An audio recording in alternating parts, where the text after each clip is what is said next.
여러분 반갑습니다. 이 반갑다는 인사, 여러분의 얼굴을 직접 보면서 하고 싶습니다. 어디서 이 영상을 보고 있을까 참 궁금하기도 한데요. 우리가 현장 예배가 건강하고 안전하게 오픈이 되었어요.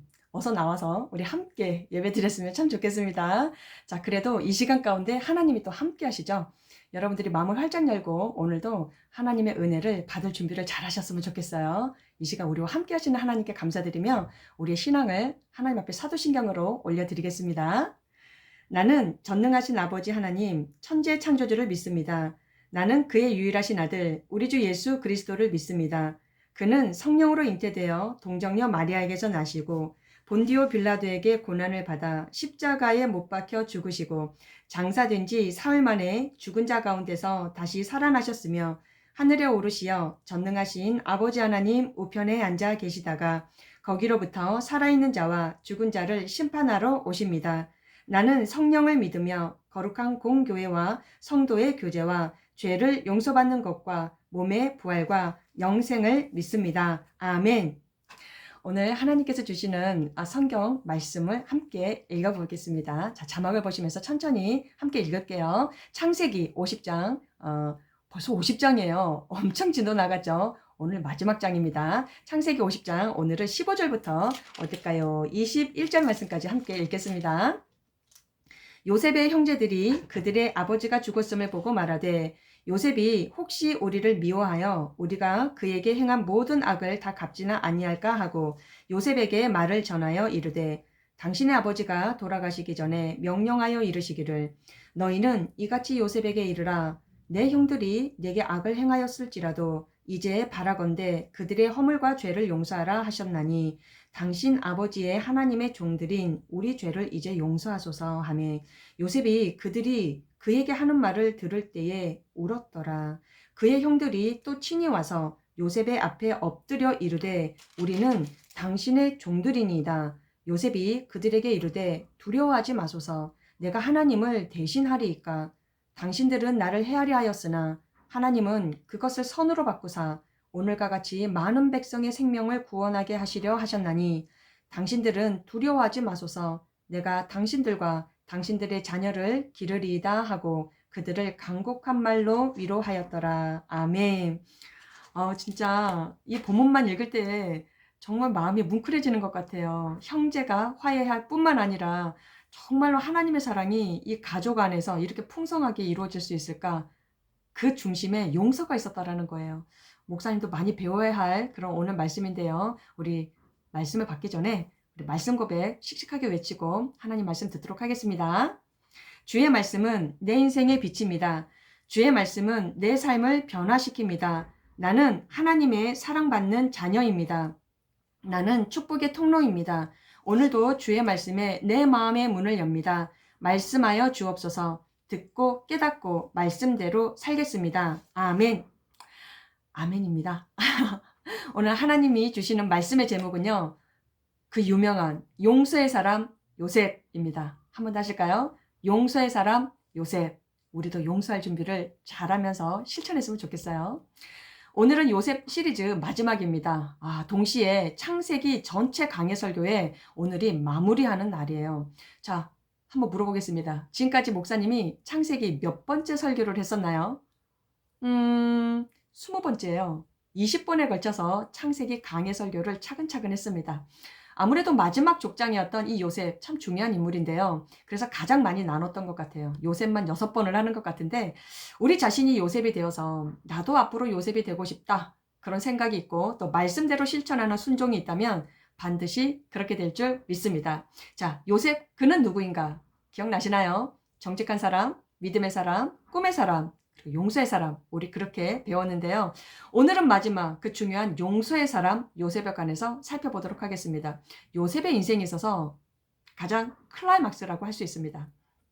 요셉은 어릴 때부터 하나님의 꿈을 가지고 있었어요. 자, 하나님의 꿈을 이룰 수 있었던 가장 중요한 원동력, 그 힘은 무엇이었을까요? 바로 하나님을 진실하게 믿는 믿음이었다고 할 수 있습니다. 요셉은 하나님을 신뢰했어요. 끝까지 신뢰하니까 그의 꿈이 이루어지더라는 것입니다. 요셉은 노예로 팔려가면서 고난이 시작되었죠. 그리고 억울한 오해를 받으면서 감옥까지 가게 되었어요. 그렇지만 하나님의 타이밍, 정확한 그때가 찾아와서 이제는 그 요셉이요, 애굽의 가장 권력자 바로왕 앞에 서게 되었습니다. 자, 왕이 꿈을 꾸었어요. 근데 그 꿈을 해석해내는 사람이 없습니다. 그 유명하다는 예언가들, 그리고 점술가들, 한 사람도 해석하는 사람이 없었어요. 누가 그 꿈을 해석했습니까? 하나님의 사람, 바로 요셉이 그 꿈을 해석하게 되었다라는 것이죠. 그 기적 같은 일이 있고 나서 이 바로왕이요, 요셉을 애굽의 총리 대신으로 세웠다라는 것입니다. 그러니까 왕이 1인자, 그 다음으로 2인자가 누구다? 바로 요셉이 되었다라는 것입니다. 자, 요셉이 총리 대신이 되었다고 해서 꿈이 다 이루어졌다라고 우리는 말할 수 있을까요? 우리가 기억해야 할 사실이 있는데요. 그 총리 대신, 말하자면 직업이라고 할 수 있죠. 그 직분이라고 할 수 있습니다. 그러나 그것이 꿈이 전부가 아니라 그 일을 통해서 하나님은 무엇을 하고자 하시는가, 이것을 우리가 알아야 한다는 것입니다. 자, 목사님의 이름이 무엇입니까? 그 예쁜 이름, 미로죠. 목사님은 이미로가 목사가 되었어요. 자, 목사, 그것이 꿈이 아니거든요. 그것이 꿈이 다 끝났다라는 것이 아니에요. 자, 어떤 목사가 되어야 하는가, 이것이 중요한 문제라는 것입니다. 그래서 목사님은 자주 이런 기도를 드려요. 하나님, 저 유명하고 힘 있는 목사가 아니라 바른 목사 되게 해주십시오. 꼭 필요한 목사 되게 해주십시오. 그래서 한 영혼을 진실로 사랑할 줄 알아서 그 영혼을 하나님과 이 세상에 정말 존귀하게 쓰임받도록 부족하지만 잘 도와주고 섬겨주는 그런 목사 되게 해주십시오. 그것이 목사님의 기도입니다. 여러분 기억하실 때마다 한 번 정도 기도해 주세요. 그 기도 먹고 목사님을 힘을 내겠습니다. 여러분이 앞으로 커서 어떤 직업을 갖느냐도 중요하지만요. 그 일을 통해서 하나님은 궁극적으로 어떠한 일을 하고자 하시는가, 여러분 그것을 생각하면서 지금부터 공부하시고 기도하시길 바랍니다. 하나님, 저는 정말로 하나님께 쓰임받고 싶습니다. 그리고요, 하나님의 영광을 위하여 꼭 일하고 싶습니다. 하나님, 저를 통하여 어떤 일을 하고 싶으신가요? 이것을 계속 생각하며 기도하며 오늘도 공부하는 여러분 되기를 간절히 바랍니다. 그냥 아무 생각 없이 공부만 하고 돈만 벌고 결혼만 하는 것이 아니거든요. 그것은 하나님을 믿지 않는 세상 사람들도 다 하는 거예요. 여러분, 하나님은요, 여러분을 향하여 정말 선하고 아름다운 계획과 뜻과 목적을 가지고 계세요. 그것이 무엇일까요? 어떻게 하면 나를 통해서 하나님의 은혜와 사랑이 흘러갈 수 있을까? 나눠주고, 베풀고, 섬기는 삶. 여러분, 사람이 그렇게 할 때 진정한 행복을 누리게 되고 느끼게 되는 것이에요. 그것이 저와 여러분의 꿈이 되고 비전이 되어야 할 줄 믿습니다. 자, 나눠주고, 베풀어주고, 섬겨주는 삶. 예수님은요, 당신의 생명까지 다 주고 가셨잖아요. 요셉이 애굽의 총리 대신이 되고 나서요, 국가적으로 어떤 일이 일어났었냐면 무려 7년 동안 엄청난 풍년이 찾아왔대요. 뭐 곡식이며 가축이며 모든 것이 풍족했어요. 그리고 그 풍년이 지나고 나서 이번에는 7년 동안 정말 엄청난 흉년이 찾아왔다라는 것입니다. 먹을 것이 없어요. 사방군데에서 굶어 죽어가는 사람이 생기기 시작했어요. 자, 그때 요셉은요, 하나님께서 주셨던 그 지혜로 앞서 찾아왔던 그 7년의 풍년 동안 국가의 재정을, 그리고 국가의 곡식을 가득가득 채워놓고 흉년을 준비하게 했다라는 것입니다. 그래서 이 애굽이라는 땅, 그리고 그 인근에 있었던 많은 민족들을 살리게 되었고 구원하게 되었다라는 것이에요. 하나님은 이런 일을 감당하게 하시려고 요셉을 총리 대신으로 세워주셨던 것입니다. 저는 여러분 모두가 이 요셉과 같이 꿈과 믿음의 사람이 되어서 여러분이 가는 곳곳마다 그 공동체를 회복시키고 살려내는 그런 축복의 사람들로 다 쓰임받기를 간절히 바랍니다. 그런데 사람이 무슨 일을 하느냐, 그것도 중요하지만요, 그것보다 더 중요한 게 있더라고요. 그게 뭐냐면요, 그 사람은 다른 사람을 얼마나 사랑하느냐, 또 얼마나 용서하느냐, 거기에서 그 사람의 진정한 인격과 성숙을 판단할 수 있다는 것입니다. 여러분, 그것이 진짜 실력인 거예요. 여러분의 부모님은 어떤 일을 하십니까? 다양한 일을 하시겠죠. 자, 어떤 친구는요, 엄마가 돈가스 가게를 하신대요. 목사님은 그 말 듣고 나서 너무 부러웠어요. 목사님은 돈가스 그 가장자리에 있는 바삭바삭한 부분, 소스가 발리지 않은 부분을 굉장히 좋아하거든요. 어떤 친구는 아빠가 엘리베이터를 수리하신대요. 아주 유명한 기술자이신 거죠. 대단하세요. 목사님 여동생은 학교 교사입니다. 자, 여러분 한번 생각해 보세요. 이런 직업이 있어요. 다양한 일들을 하고 있단 말이죠. 그런데 그 직업이나 그 일에 대한 성과는 그 사람이 아닐 수가 있어요. 이게 무슨 말일까요? 그 사람의 존재, 그 사람은 과연 어떤 사람인가? 라고 물었을 때는 돈가스 가게 주인요, 엘리베이터 기술자요, 학교 교사요, 그게 아니거든요. 그 사람은 누구인가? 주변에 다른 사람들을 얼마나 사랑하고 있는가? 내 가까이 있는 그 사람들을 얼마나 용서하고 있는가? 그것이 바로 그 사람의 존재라는 것입니다. 이해가 되세요? 요셉은 지금 모든 것을 다 가지고 있고 누리고 있는 한 나라의 총리 대신입니다. 돈이며 권력이며 자기를 따르는 사람들이며 부족할 게 없어요. 요셉은 마음만 먹으면 뭐든지 할 수 있었던 권세자가 되었던 것입니다. 그런데요, 그 모든 것을 가지고 있을 때, 누리고 있을 때 요셉은 형들을 사랑하고 용서했다는 것입니다. 무슨 일이 있었던 것일까요? 7년이라는 너무 힘든 흉년을 겪으면서 요셉의 아버지가 살고 계셨던, 또 형들이 살고 있었던 그 지역에도 엄청난 흉년이 찾아왔던 거예요. 먹을 것이 없어요. 그러니까 아버지 야곱이 저기 애굽에 가면 그렇게 곡식이 많다더라, 그런 소문을 듣고 이 아들들을 보냈어요. 거기서 곡식을 사오라고. 그래서 형들이 요셉이 있던 그 애굽 땅에 와서 쌀을 사려고 보니까, 아이고 머니나, 죽은 줄만 알았던, 까마득하게 잊고 있었던 그 요셉이 보였는데, 그 요셉이 무엇이 되어 있었다? 총리 대신이 되어 있었던 거예요. 어떻게 이런 일이 있을 수 있었을까? 엄청나게 충격을 받았던 것입니다. 속으로 어떤 생각을 했을까요? 우리 이제 죽었다. 우리가 한 짓이 있는데. 그러나 요셉은요, 지난날의 모든 고통과 그 서글픔을 다 뒤로하고 형들을 품을 수 있었다는 거예요. 환대해 주었다라는 것입니다. 그것이 용서였어요. 요셉의 사랑과 우리가 아는 사랑은 너무 다른 것 같아요. 우리는 상대방의 반응에 따라서 사랑이 달라지지 않나요? 상대방이 나에게 좀 잘해주면 나도 잘해줄 수 있습니다.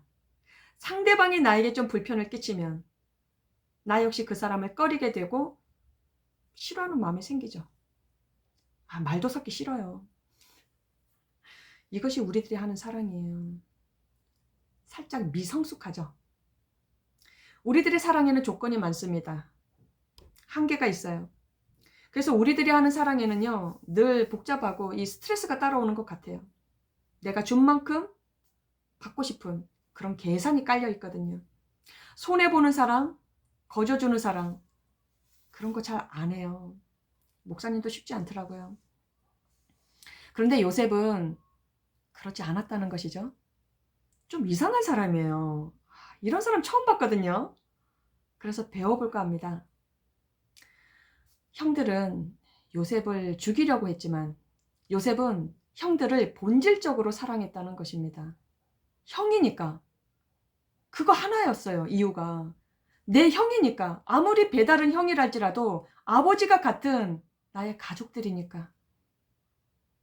그 이유 하나 때문에 그렇게 품을 수 있었다라는 것이죠. 그 사랑이 바로 하나님의 사랑입니다, 여러분.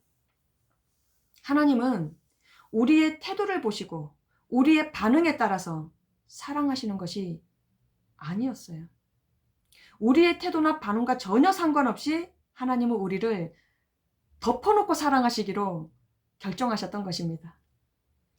내가 하나님을 찾은 것이 아니죠.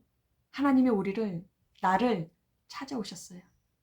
내가 죄인이었을 때도 나를 사랑하셨고, 내가 순종하지 않았을 때도 하나님은 여전히 나를 사랑하셨어요. 하나님의 사랑의 특징이 뭔 줄 아세요? 변함이 없다라는 것입니다. 변덕이 없어요. 하나님을 두려워하는 사람이 있더라고요. 하나님을 오해하고 있는 사람들이 있더라고요. 여러분 마음을 다시금 새롭게 하셔서 하나님께로 돌아오시길 바랍니다. 요셉은 하나님의 사랑을 아는 사람이었어요. 목사님은 요즘 책을 몇 권 읽으면서 이런 걸 배웠는데요. 예수님이 내 안에 진짜 있는 사람은 쉽게 상처받지 않는다라는 것이었어요. 사람이라서 감정이 있으니까 뭐 순간 섭섭할 수도 있고 속상할 수는 있지요. 그러나 그 감정들을 오래 가지고 있지 않는다는 것입니다.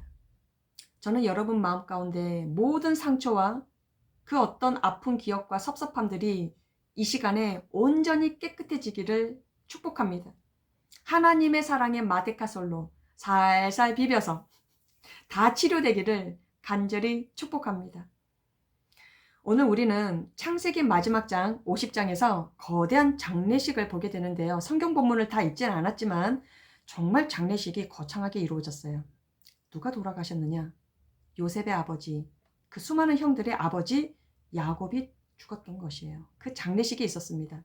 우리는 다 알고 있으면서도 자꾸 잊어버리는 것이 있는데요. 그래서 오늘 다시 한 번 더 배우고 기억했으면 좋겠습니다. 그게 뭐냐면 인생의 시작이 응애하고 태어나는 출생이라면 인생의 마지막은 저 땅으로 들어가는 죽음이라는 것입니다. 다시 인생의 시작이 출생이라면 인생의 마지막은 죽음이라는 거예요. 아브라함도 죽었고요. 이삭도 죽었고 야곱도 죽었어요. 여러분도 죽을 것이고 목사님도 죽을 거예요. 이 사실을 기억하시길 바라요. 사랑하는 것, 용서하는 것, 그것은 우리가 살아있을 때 가능한 것 아니겠습니까? 우리 언제 사랑할까요? 오늘 사랑하는 것입니다. 우리 언제 용서할까요? 오늘 용서하는 것입니다. 아버지 야곱의 장례식이 다 끝났어요. 갑자기 요셉의 형들이 불안해진 거예요. 그래도 아버지가 살아계실 때는 자신들의 보호막이 되어주셨는데 막상 장례식이 끝나고 보니까 이런 생각이 드는 것입니다. 혹시 요셉이 이때다 싶어서, 아버지가 돌아가신 이때다 싶어서 우리를 다 죽이지는 않을까? 그 옛날 우리가 요셉을 죽이려고 했는데 드디어 복수의 칼을 우리 목에 들이대는 것은 아닐까? 덜컥 걱정이 된 것입니다. 여러분, 믿음이 없으면 불안해요. 불안하고 고민이 많고 걱정이 많고 염려가 많은 것은 믿음이 없기 때문이에요. 믿음이 흔들렸기 때문에 그렇습니다. 미래는 아직 살아보지 않았으니까요. 그러나 믿음을 가진 사람은 생각이 달라요. 앞으로 다가올 그 미래도 하나님이 나와 함께 하신다라는 그 믿음이 있기 때문에 미래는 기대감이지 불안함이 아닌 것입니다. 심지어 죽음도 불안하지 않아요. 진짜예요. 목사님은 확신해요. 미래의 주인공은 내가 아니라 하나님이시기 때문이에요. 미래로 가면 갈수록 우리는 하나님의 사랑과 계획을 분명하게 보게 될 것입니다. 이것을 확신하는 자들이 믿음이 있는 자예요. 요셉의 형제들이 왜 불안했을까요? 용서받지 못했다라고 하는 과거 때문에 그랬습니다. 과거를 돌아보면서 요셉이 자신들을 용서하지 않았다고 생각했던 것이죠. 이렇게 용서받지 못한 사람들은 언제나 불안해요. 자신감이 없어요. 미래가 불안한 사람들은 안심하지 못합니다. 형제들의 이 모습을 보면서요, 저는 이런 생각을 해봤는데요.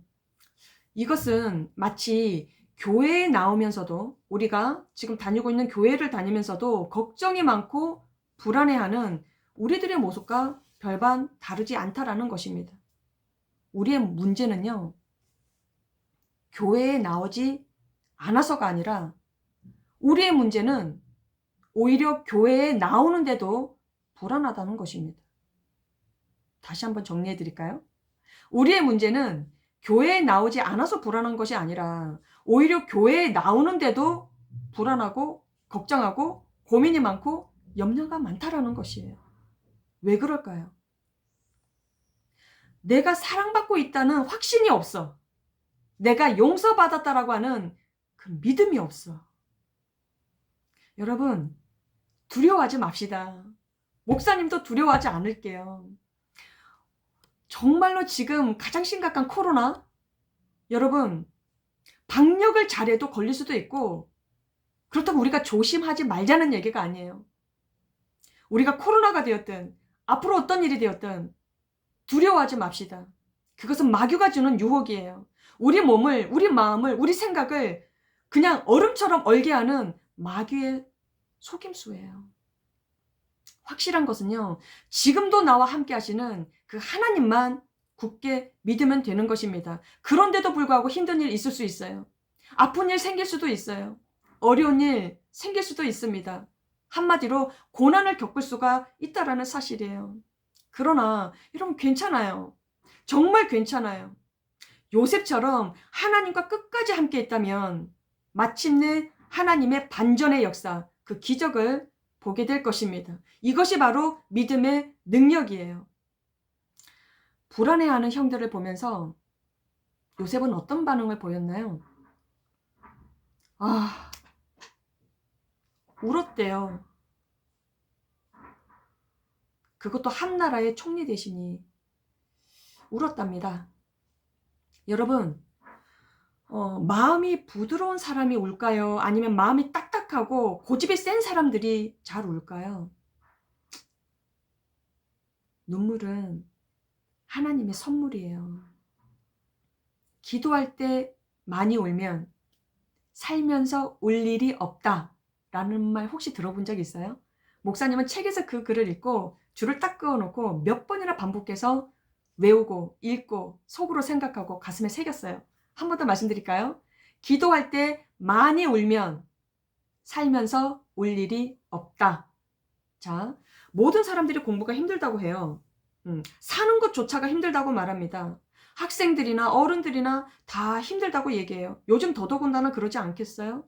얼마나 힘들면 그냥 어린 친구들이나 어른들이나 입에서 나 죽고 싶다, 그런 말을 하겠어요. 그런데 기도하면요, 간절하게 울면서 기도하면요, 다 이겨낼 수 있어요. 목사님도 그 고비고비들을 몇 번 넘겨봤거든요. 요셉은 노예로 팔리고 죄수로 갇히면서 수없이 울면서 기도했을 거예요. 안 그렇겠어요? 하나님 도와주세요. 하나님 살려주세요. 하나님은 때를 기다리셨어요. 그래서 요셉에게 가장 좋은 것을 주셨던 것입니다. 그리고 요셉의 마음을 부드럽게 만져주셨던 거예요. 심지어 자신을 죽이려고 했었던 그 형들이 뭐가 예뻤겠어요? 뭐가 좋게 보였어요? 좋았겠어요? 그러나 충분히 부드러운 마음 가운데 형들을 안을 수 있었고, 용서할 수 있었고, 심지어 위로해 줄 수 있는 그만큼 성숙한 사람으로 성장해 있었다라는 사실 아니겠습니까? 요셉이 우리에게 들려주는 믿음의 클라이막스, 바로 창세기 50장 20절에서 21절 말씀인데요. 우리 함께 읽어볼까요? 당신들은 나를 해하려 하였으나 하나님은 그것을 선으로 바꾸사 오늘과 같이 많은 백성의 생명을 구원하게 하시려 하셨나니 당신들은 두려워하지 마소서. 내가 당신들과 당신들의 자녀를 기르리이다 하고 그들을 간곡한 말로 위로하였더라. 아멘. 정말 목사님이 위로를 받았어요. 요셉은 형들을 용서했을 뿐만 아니라 형들을 위로하고 있네요. 형들이 누구였습니까? 자신을 해하려고 하고 자신을 죽이려고 했어요. 한마디로 원수 아닌가요? 그러나 그 사건을 요셉이 이렇게 해석하는 거예요. 그 모든 것은 하나님께서 선으로 더 좋게 바꾸셨다는 것입니다. 정말 멋진 해석이죠. 하나님께서 베푸신 기적이라고 할 수 있습니다. 완전히 반전인 것이죠. 예수님의 십자가는요, 용서의 상징입니다. 그래서 용서하는 사람은요, 예수님을 닮은 사람이에요. 여러분, 이제는 저와 여러분도 용서의 사람 요셉, 예수님을 닮아서 누구라도 너그럽게 용서할 수 있고 진심으로 위로해 줄 수 있는 사람이 되어서 나를 통해서 하나님 살아계시구나. 나를 통해서 그 하나님의 사랑과 은혜가 마음껏 흘러갈 수 있는 그런 축복의 사람들이 다 되었으면 좋겠습니다. 이제 이 가을이 지나고 정말 쌀쌀한 겨울, 그 얼음이 얼어붙는 겨울이 올 텐데 우리 마음만큼만은 포근하고 따뜻해서 정말 하나님의 그 사랑의 능력으로 누구라도 용서하고 위로해 줄 줄 아는 그런 멋지고 사랑스러운 우리 모든 중도부 친구들과 우리 선생님들과 목사님이 되기를 간절히 축복합니다. 우리 함께 기도하시겠습니다. 고맙고 감사하신 하나님, 용서의 사람 요셉, 오늘 주님이 주시는 그 말씀 가운데 우리의 마음에 딱딱하고 굳어있는 것들이 다 녹아지는 것 같습니다. 지금 문득 떠오르는 그 사람, 그리고 갑자기 떠오르는 그 환경, 우리가 참 어려웠고 힘들었고 때로는 눈물 지었으며 포기하고 싶었던 어떤 관계가 있었습니다. 하나님, 우리도 잘못한 것이 있었을 텐데 먼저 우리를 용서하여 주시고 우리의 마음을 주님의 사랑으로 안아주셔서 우리가 더 부드럽고 너그러운 사람 되기를 원합니다. 그래서 그 마음 가운데 우리의 상처도 치료되고 또 내가 용서할 사람, 내가 품어야 될 사람, 내가 또 사랑한다고 말해줘야 할 사람을 생각하게 하셔서 그들에게 용기를 내어 손을 내밀어 줄 수 있고 축복해 줄 수 있는 성숙한 우리 모든 친구들과 선생님들 그리고 목사님 되게 하여 주시옵소서. 그렇게 하실 우리 주님 찬양하며 이 모든 말씀 우리 주 예수 그리스도 이름으로 감사하며 기도드립니다. 아멘.